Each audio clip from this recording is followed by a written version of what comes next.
Hello friends, I am Rishik Singh and welcome to our channel Akshar curiosity. आज हम solve करेंगे class 9th के math chapter first number system का example first. तो हमारा example first है, are the following statements true और false. ये जो स्टेटमेंट दिए हुए हैं इनको हमें बताना है ट्रू है कि फॉल्स है। Give reason for your answer. अब ये कह रहा है कि आपने जो आंसर दिया, ट्रू दिया या फिर फॉल्स दिया, जो कुछ भी दिया वो क्यों दिया। तो अब हम इसका फर्स्ट पार्ट देखते हैं। तो फर्स्ट पार्ट है every whole number is a natural number. अब ये पूछ रहा है कि सारे होल नंबर क्या नेचुरल नंबर होते हैं, मतलब कोई भी होल नंबर है वो नेचुरल नंबर होता है। तो हमने कल देखा था एक्सप्लेनेशन में कि होल नंबर 0 से स्टार्ट होता है और नेचुरल नंबर 1 से स्टार्ट होता है। और ये पूछ रहा है कि क्या नेचुरल नंबर में सारे होल नंबर आते हैं। तो हमारा हो जाएगा फॉल्स, क्योंकि 0 तो होल नंबर है लेकिन नेचुरल नंबर में नहीं आता। तो हम लिख देंगे फॉल्स, कॉमा। अब फॉल्स के बाद अब हमें रीजन देना है कि क्यों हमने ये फॉल्स बताया कि ये फॉल्स है। तो हम लिखेंगे because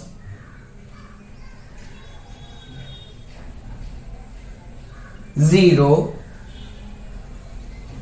is a whole number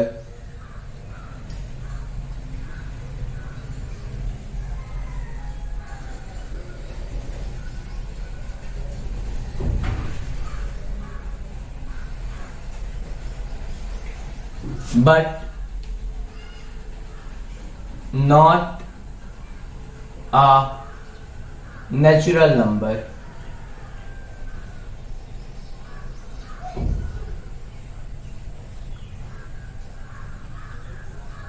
तुम्हारा ये हो गया इसका answer false, because 0 is a whole number but not a natural number.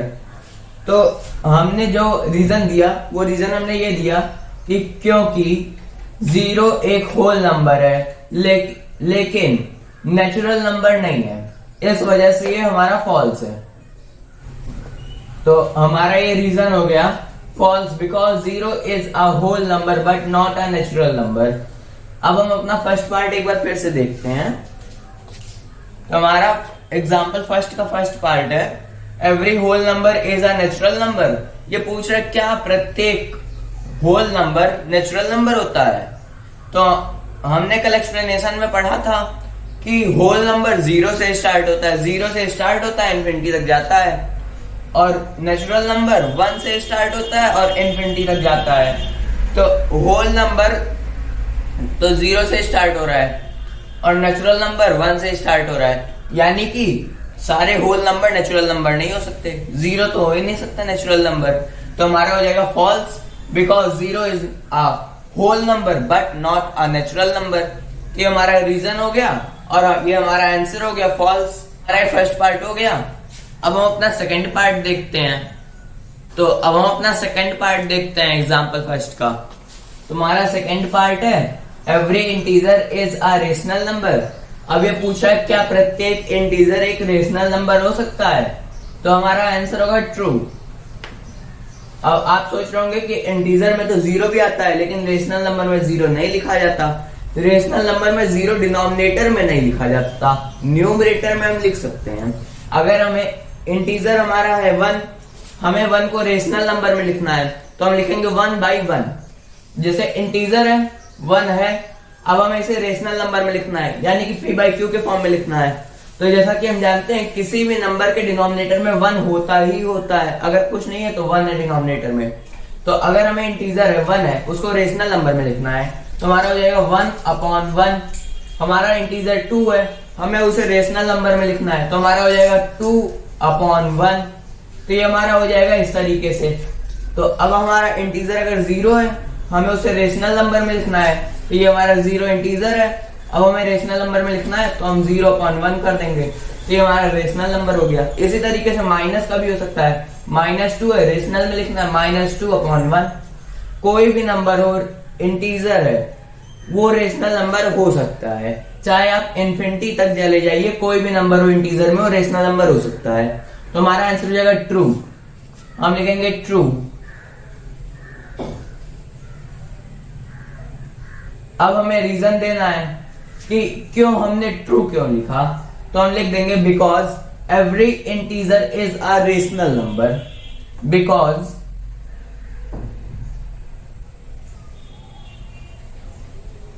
Every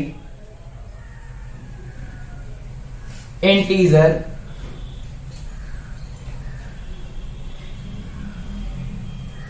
is a rational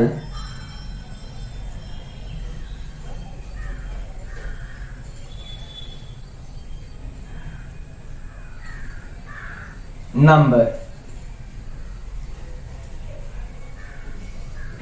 ये हमारा रीजन हो जाएगा और ये हमारा आंसर हो जाएगा। तो हमने रीजन में लिखा because every integer is a rational number, क्योंकि प्रत्येक इंटीजर एक रेशनल नंबर होता है, इसलिए हमने ट्रू आंसर दिया। अब हम एक बार अपना सेकंड पार्ट फिर से देखते हैं। हमारा सेकंड पार्ट है every integer is a rational number. अब ये कह रहा है प्रत्येक इंटीजर एक रेशनल नंबर होते हैं। तो अब हम देख सकते हैं इंटीजर माइनस इन्फिनिटी से शुरू होता है, प्लस इन्फिनिटी पे खत्म होता है। रेशनल नंबर जो पी बाई क्यू के फॉर्म में लिखा जा सकता है।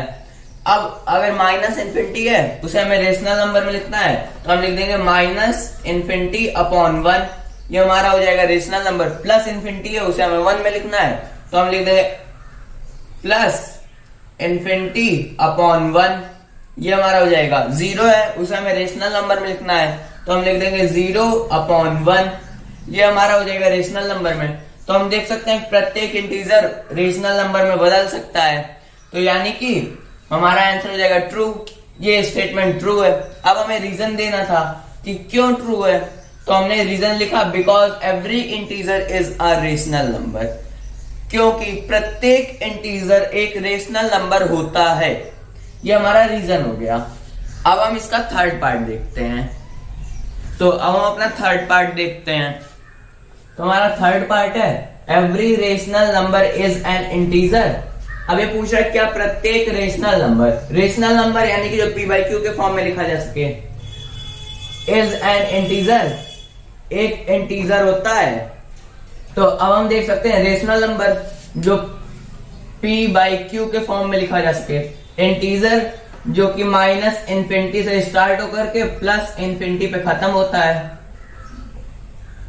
बीच में 0 होता है, लेकिन कहीं पे भी पी बाई क्यू यानी कि फ्रैक्शन नहीं आता। इंटीजर में कहीं पे भी फ्रैक्शन आ रहा नहीं है, तो यानी कि हमारा रेशनल नंबर इंटीजर नहीं हो सकता। इंटीजर रेशनल नंबर हो सकता है लेकिन रेशनल नंबर इंटीजर नहीं हो सकता, तो यानी कि हमारा आंसर हो जाएगा फॉल्स। हम लिख देंगे फॉल्स। अब हमें रीजन देना है कि हमने क्यों फॉल्स लिखा, तो हम रीजन में लिख देंगे क्योंकि पी बाई क्यू एक इंटीजर नहीं है। हम लिख देंगे बिकॉज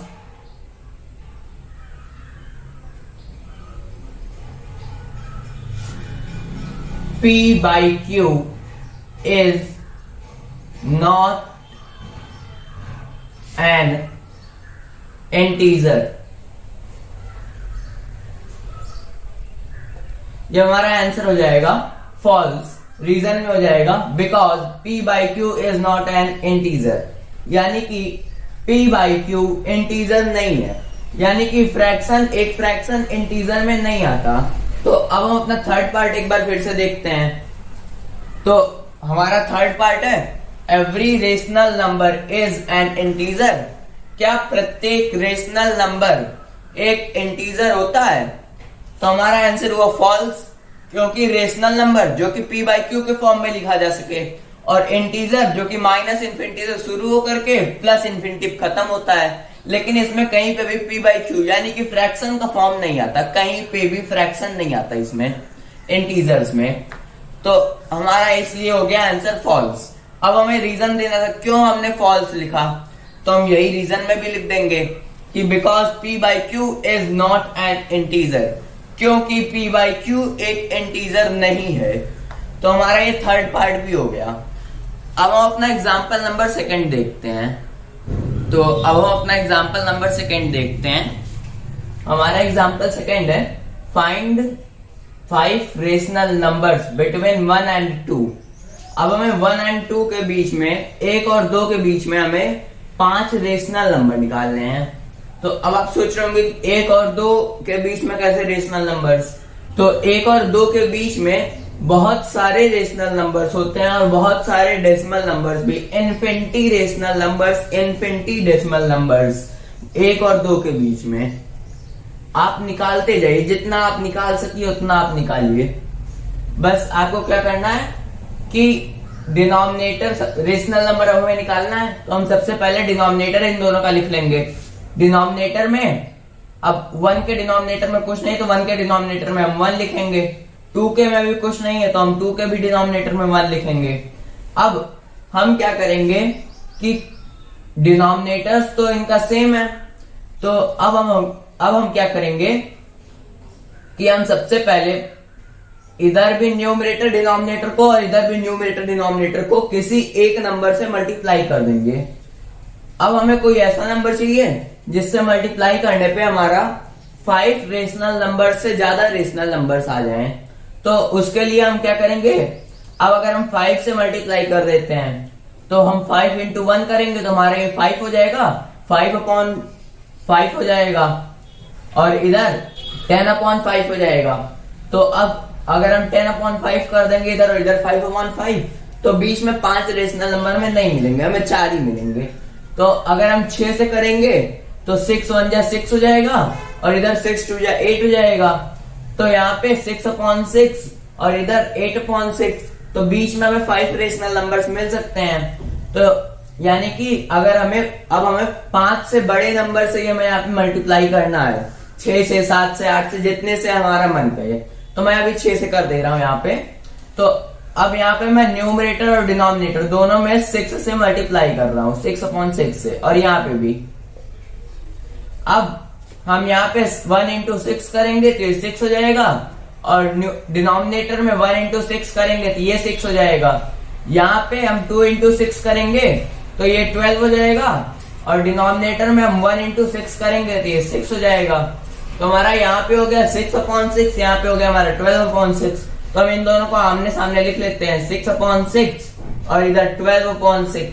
अब हमें इन दोनों के बीच में 5 रेशनल नंबर चाहिए, तो हमें 5 रेशनल नंबर इन दोनों के बीच में तो आराम से मिल जा रहे हैं। अब हम डिनोमिनेटर में 6 6 6 6 6, अब हम ये 5 रेशनल नंबर्स निकाल लेते हैं। डिनोमिनेटर्स में सारे 6 ही रहेंगे। अब 6 के बाद यहाँ 7 हो गया, 7, यहाँ पे 8 हो गया, यहाँ 9 हो गया, 10 हो गया, 11 हो गया। तो हमारे 5 रेशनल नंबर्स मिल गए 1 और 2 के बीच में। 1 और 2 के बीच में हमारे 5 रेशनल नंबर्स मिल गए, 6/6, 7/6, 8/6, 9/6, 10/6, 11/6। तो हमारे 5 रेशनल नंबर्स हो गए यहां से यहां तक। तो हमारा ये आंसर हो जाएगा। तो अब हम अपना एग्जाम्पल नंबर सेकंड एक बार फिर से देखते हैं। तो हमारा एग्जाम्पल नंबर सेकंड क्या है, find 5 rational numbers between 1 and 2। हमें 1 और 2 के बीच में रेशनल नंबर्स निकालने हैं, 5 रेशनल नंबर्स। तो अब अगर हम होल नंबर या किसी और नंबर में हम देखेंगे तो 1 के बाद डायरेक्ट 2 आता है, लेकिन अगर हम डेसिमल नंबर, फ्रैक्शन, इन सब में देखेंगे तो 1 और 2 के बीच में इनफिनिटी नंबर्स हैं। तो हम वही निकालने के लिए क्या किए कि हमने 1 को यहां इस 1/1 किया, यहाँ पे 2/1 किया। फिर हमने देखा कि दोनों के डिनोमिनेटर्स तो सेम है, तो हमने इन दोनों को किसी एक नंबर से मल्टीप्लाई कर दिया, जैसे कि 6 से मल्टीप्लाई कर दिया। 6 से मल्टीप्लाई किया तो हमारा ये हो गया 6/6। इसको 6 से मल्टीप्लाई कर दिया तो हमारा हो गया 12/6। अगर उसी की जगह हमने 7 से किया होता तो ये 7/7 हो जाता और ये 14/7 हो जाता, तब भी हमारे बीच में 5 रेशनल नंबर्स आराम से निकल जाते। अब हमने 6/6 और 12/6 के बीच में 5 रेशनल नंबर्स निकाले, तो हमारा आ गया 7/6, 8/6, 9/6, 10/6 और 11/6। और सबके डिनोमिनेटर सेम रहेंगे। डिनोमिनेटर आप अलग कर देंगे तो नंबर अलग हो जाएगा, तब वो किसी और के बीच का आने लगेगा। तो अब ये हमारा आंसर हो गया तो हमारा एग्जाम्पल नंबर सेकंड भी सॉल्व हो गया। अगर आपको इस वीडियो में कुछ भी ना समझ में आया हो तो आप मुझे कमेंट सेक्शन में पूछिएगा, मैं आपको उसका जवाब अगले वीडियो में दूंगा। और हमारे चैनल अक्षर क्यूरियोसिटी को सब्सक्राइब करें, वीडियो को लाइक तथा शेयर करें। अब हम मिलते हैं अगले वीडियो में क्वेश्चन नंबर फर्स्ट के साथ।